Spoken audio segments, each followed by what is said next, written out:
Our coverage continues of the deadly shooting at a Matthews High School today. We've heard from a lot of people over the course of the day, and tonight we sat down with a senior and a freshman at Butler High. One had class with the shooter, the other had class with the victim.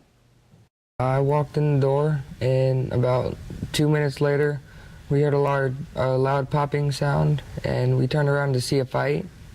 So we stuck around to see the fight, and the shooter just backed up and pulled out a handgun, and once we seen the handgun, we just ran. Everyone's just freaking out. There's like, oh yeah, there's someone in the hallways with a gun, and everyone's running down the hallways, and they just tell us to get in the classroom, close all the doors, and they're in full lockdown mode.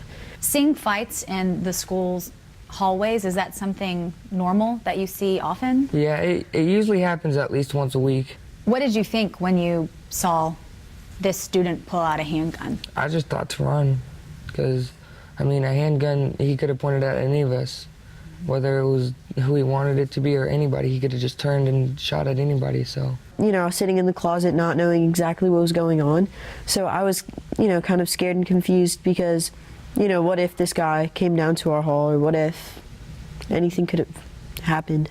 Look, I'm going to start crying because you know, as a parent, you just, and I have little babies at home, so imagining someone taking away your child is like the worst fear you could have. So what was that like when you got that text? There was nothing I could do but sit there and keep texting and hoping that I could hear what was going on. And he was like, I was right there, I seen it, I know what's going on. And I'm like, oh my God. The police was there in less than 2 minutes, so I felt not as scared whenever they got there. You know, some of the parents, I knew were angry, but they were reacting in a way I felt they were just making the situation worse. Reacting out of fear. Yes. Talk to me about the aftermath of all of this. Together we can be strong, and I think that's where the strength is in, you know, relying on each other, just counting on each other. And I think something like this just wakes us up again to be more aware.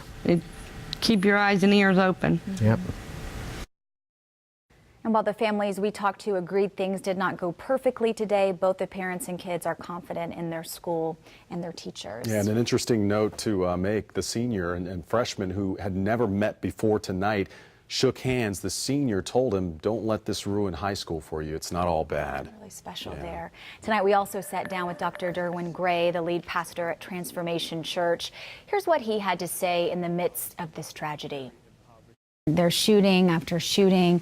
What would you say to people who question, okay, well, why do bad things happen? Because you hear that a lot from people. You know, sometimes we just may never know the answer. But I do know this: if God doesn't give us freedom, then we don't actually have the freedom to love. And when we say, God, where are you? I often think he looks back at us and says, where are you? We can't walk and we can't live in fear. How do we live in love? So if you want to watch that entire interview with Pastor Derwin, you can visit our website, WCNC.com.